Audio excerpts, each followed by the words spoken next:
All right, 3.3, complex numbers, okay? We are continuing with our quadratics, but we're talking about complex numbers and arithmetic with complex numbers. So, things you need to remember for complex numbers, it's when you have a negative underneath the square root, okay? So you have a negative discriminant. And when that happens, you produce what's called a complex number, a real part and a imaginary part. The real is your A, the imaginary is your plus BI. Why is the I like? Why is the I like? It is supposed to be like a cursive I, a cursive lowercase I. For imaginary. I'll give you a moment to write that down.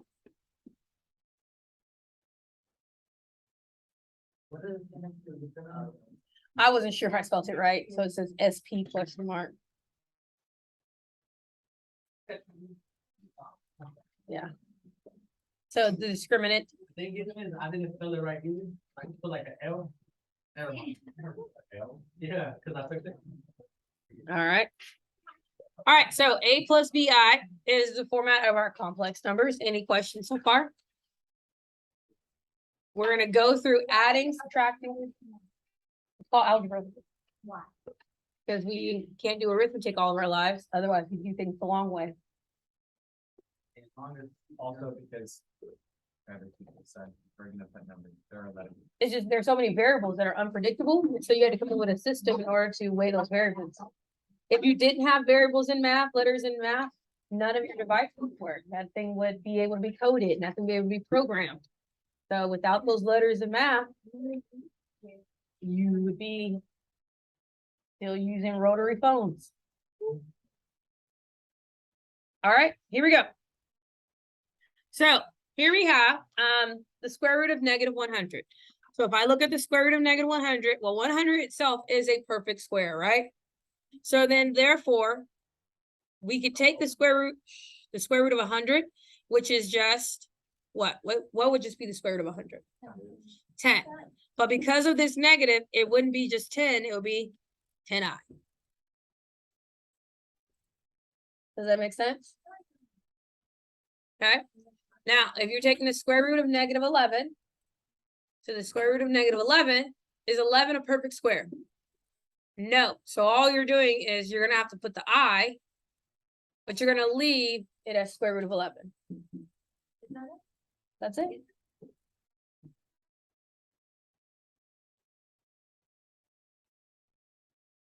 Okay. So A and B are pretty simple, basic situations, right? C gets a little more. Okay. So it's. Why does for A the I go after the number, but for B it goes? When you have a square root, the I goes in front of it.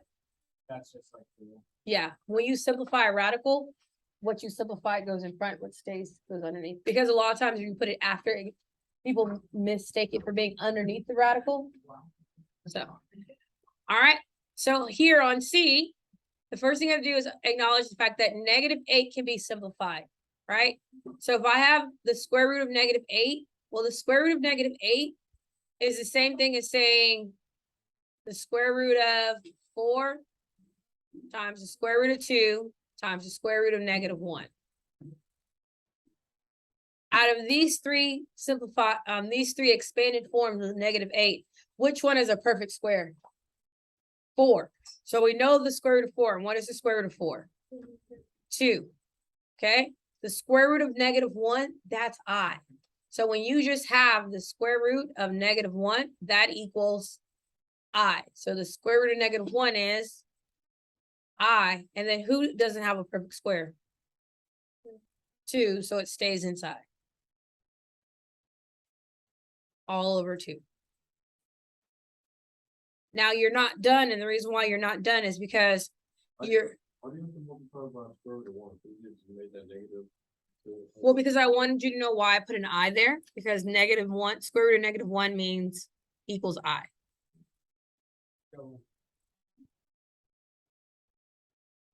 So you notice how I have these coefficients on the outside, 4, 2, and 2? Do they have a common factor? 2. So the problem is done when there's nothing left that can be reduced or simplified. So I can divide all of them by 2, and I'm left with 2 plus or minus I square root of 2 is my final answer. Notice that for 2 divided by 2, I did not write 1 because it's understood that there's a 1 there, right?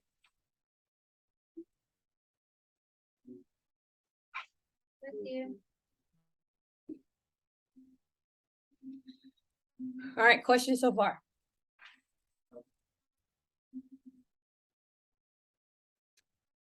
All right, so the main thing here is making sure you're simplifying, simplifying, simplifying. Simplify, simplify, simplify. If you don't simplify, you're in trouble. All right, now guess what? You can multiply complex numbers. Imagine No, that's what. Adding, right? 2 plus or minus I. So you know how we're putting the multiplication, right? Oh, these were just simplifying. So this was just simplify. So now we're going to multiply. So we are multiplying. Okay. The first one is an example of when you're multiplying here, you're putting them underneath 1 square root. So when you're multiplying, you're putting them underneath 1 square root. So negative 13 times negative 13 is going to make positive 169. Does that make sense? And then the square root of 169 is 13. So now when you are multiplying 2 imaginary numbers together that are the same, what do you realize is going to happen? It's going to become its non-imaginary self, its positive self, right? Okay, so here again, you're going to combine them underneath. What's negative 2 times negative 32? A negative times a negative is 8. And we're left with 64. What is the square root of 64? 8.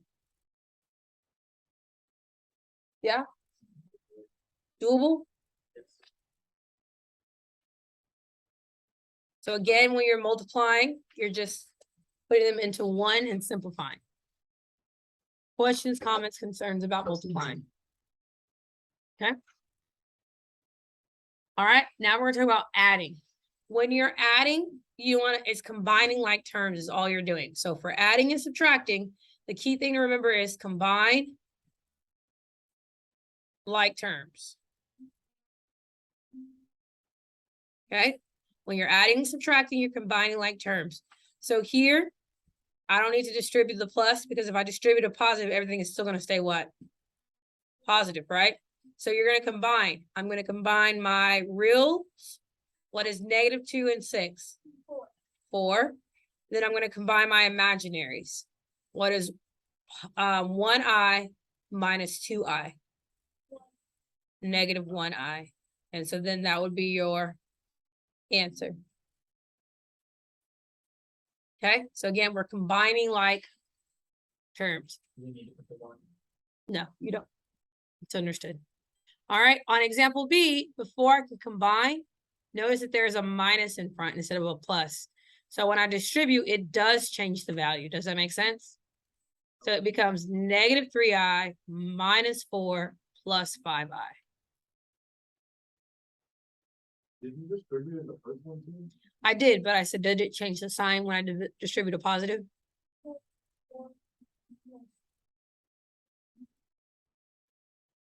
Yes. Okay, where'd I lose you at? You don't have the first one. You distributing the I? You're distributing the value outside of the parentheses. But when I distribute this positive 1, it's not going to change anything. Yeah. But here I'm distributing a negative 1 and it's going to have an effect on the terms, right? And now we combine like terms. So again, you start with your real. What's the only real value I have? Negative 4. And my imaginaries are negative 3 and 5i. So what's negative 3 combined with positive 5i? Positive 2i.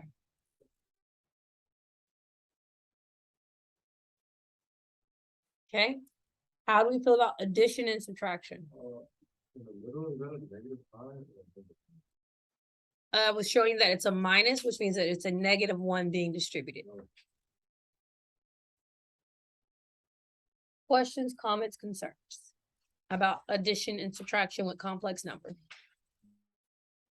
None? All right. All right, now we're gonna talk about multiplying. Hold on. So what if you're multiplying complex numbers times complex numbers, not the roots, but the actual numbers themselves, okay? Guys, guess what you're doing here? FOIL. Okay, all you're gonna do is FOIL, okay? For FOIL, we need to remember some rules. When you have I squared, it equals -1. So I squared equals -1. Okay, so other than that, we're just FOILing. So you have -3 times 1 is -3. -3 times -I is +3I. 2I times 1 is 2I. And then 2I times -I is going to be -2I squared. Where are we at? At the level of understanding so far. Good with FOIL? All right. Now we're going to combine like terms and substitute in -1. So combining like terms, we have -3 plus 5I minus 2 times -1. That's because what does I square equal? -1.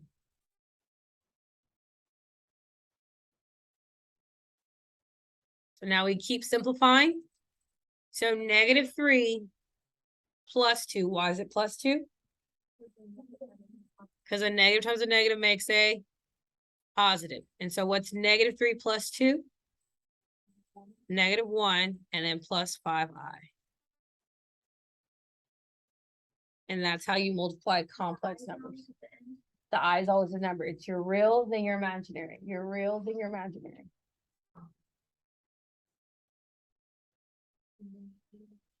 How do we feel about applying FOIL here? Okay, remember if FOIL isn't your friend, you also have the box method. So if you are a person who needs more organization, you have your -3 plus 2I, your 1 and your -I. -3 times 1 is 1 times 2I is -I times -3 is 3I. -I times 2I is -2I squared. So again, I have -3 combine like terms plus 5I minus 2 times -1. Do I still end up in the same situation? Yes, a negative times a negative is a positive. So we end up still with -1 plus 5I. It's just whichever method is more visually appealing to you. Cool? Okay. All right, so we've done addition, subtraction, and multiplying. Guess what's left?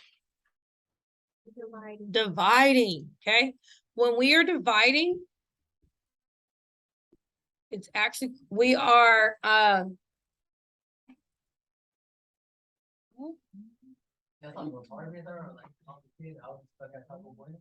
okay, we are actually multiplying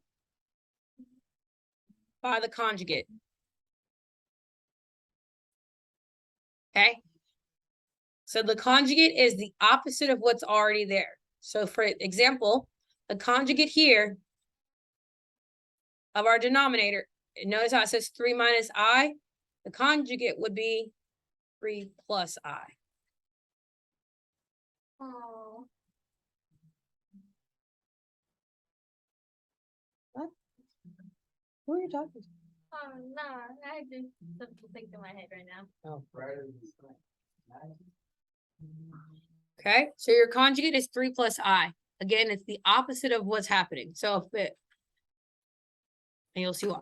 So When you're dividing, you're multiplying by the conjugate. And if I multiply the denominator, I also have to multiply the numerator, because if I don't, it's not staying balanced. Does that make sense? Yes. So we have 2 times 3 plus I divided by 3 minus I times 3 plus I. The purpose of multiplying by the conjugate is to get your complex number out of the denominator, okay? That's the purpose. It doesn't cancel out. So when you're finding the conjugate, is it always gonna be the opposite? It's always gonna be the opposite. So we're distributing 2 times 3. 2 times I gives us 6 plus 2I over. Okay, when you're multiplying here, you're only having to do the F and the L of FOIL. Does that make sense? Because the middle is going to cancel out. So you're doing your first and your last. Okay, so 3 squared is, mid 3, well 9. And then negative I plus I is negative I squared.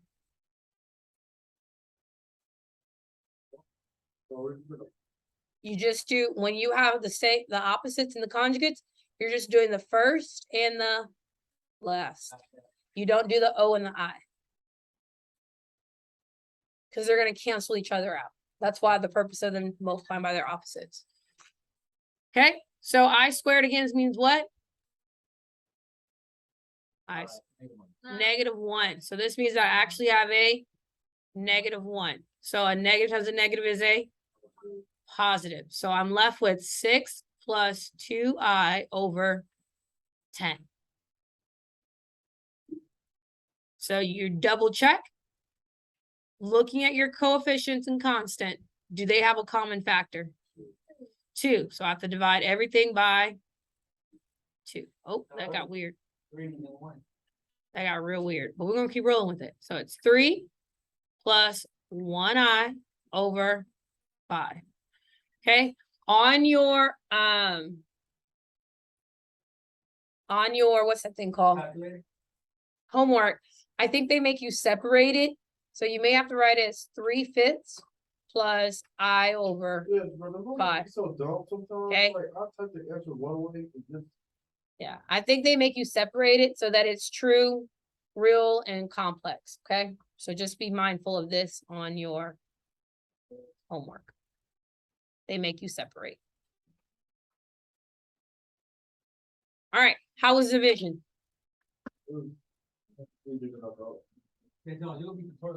Okay. No, not on Tuesdays.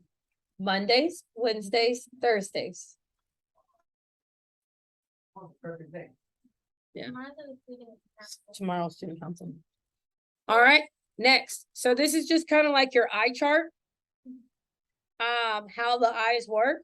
So I square root of negative, I is square root of -1. I squared is -1. So as you can look here, you can kind of see the pattern that takes place of how it works. So every power from here up 4, they're gonna always be square root of -1. Does that make sense? From here, every power plus 4 following that pattern is gonna be -1. I3 following that pattern is gonna be negative I, and then I to the 4 following that pattern is gonna be a 1. Do you see the pattern? Yeah? All right, so it's I15. Negative I. Yeah. So I15 is negative I10. Negative 1. Okay. Oh, sorry. All right. So without seeing this, if I ask you for I39, what would I? Well. Negative. Where will -1? Good job.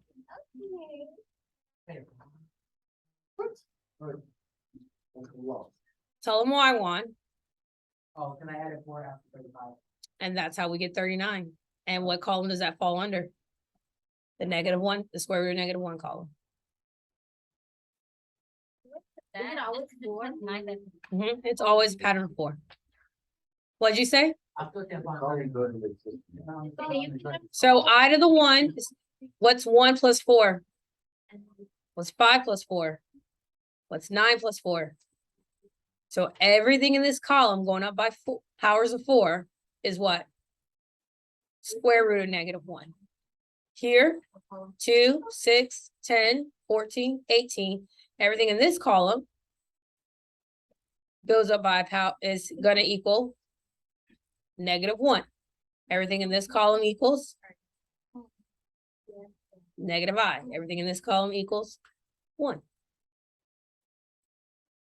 Do you really not see the pattern?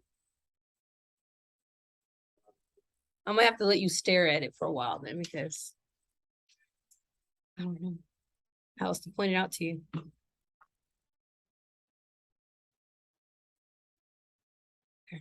Well, good thing it's on your Brightspace. You can go look at your 3.3 notes on Brightspace, okay? Each column is going up by its power of 4. Because the values start to repeat every time you get to 4. 1, 2, 3, 4, and it's gonna repeat again. 5, 6, 7, 8, then it repeats again. 9, 10, 11, 12. Got it? How are there 235? Oh, that's a typo. I don't know what happened at this bottom row.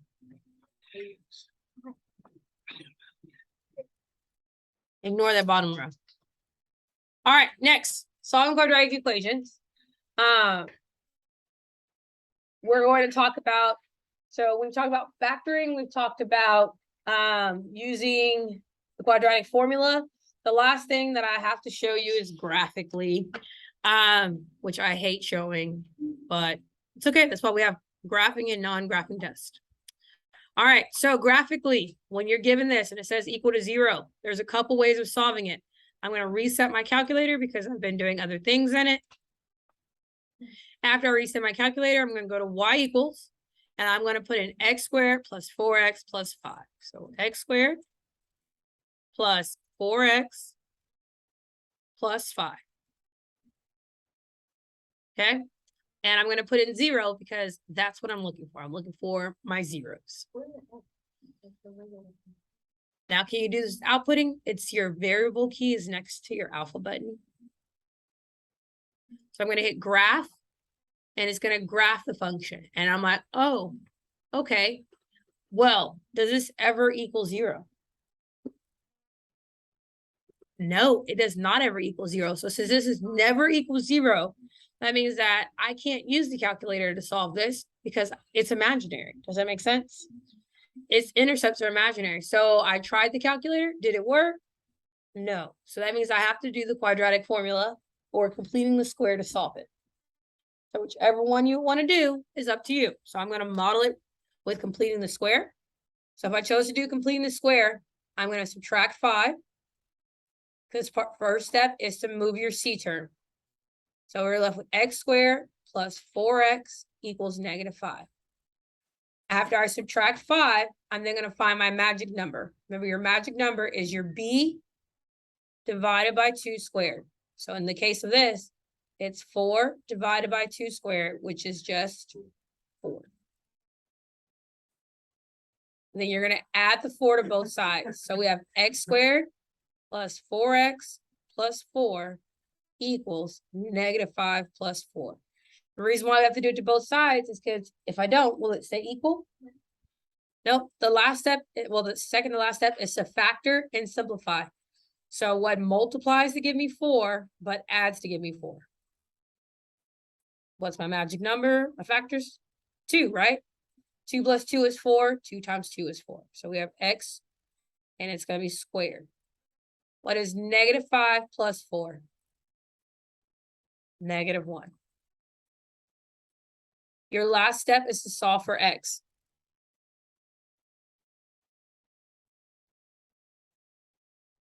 Hello? Hold on. Where's my phone? Is it in my pocket? Oh. Hold on, Miss Jones. Talking to yourself? No. On my desk?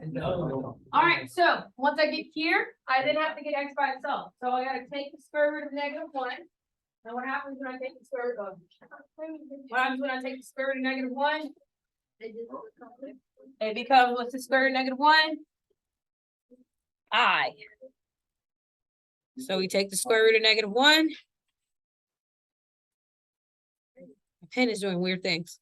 So we get x plus 2 Running at it. equals the square root of -1. Half the square root Mm-hmm. of one. Because you have a square, it's the opposite of squaring something. The square root, my pen did really weird things there. And then you're gonna subtract 2 to get x by itself. So my x-intercepts are gonna be at -2 plus or minus the square root of What -1. happened to all the fucking like numbers? What are the numbers? Like the -5 and well, that's negative. Well, -5 plus 4 is, What about the 4x and the +4? you factor this. So it multiplies to give me 4, but adds to give me 4. And the answer was 2, right? 2 plus 2, 2 times 2, which is why it's x plus 2 Yeah, squared. yeah.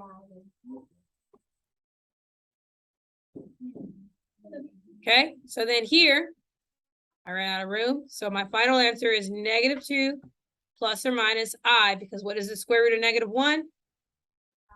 I. On your homework, again, is gonna have you do what with these two? Separate. Separate. So you're gonna have to write them as two separate answers. So you would write it as -2 plus I and -2 minus I. On the test, I am okay if you leave it like that, okay? So, is Wait, the plus negative the official, what was that? Plus or minus? like, separated? It's just shorthand way of writing it. Okay. All right, so we will pick up here tomorrow.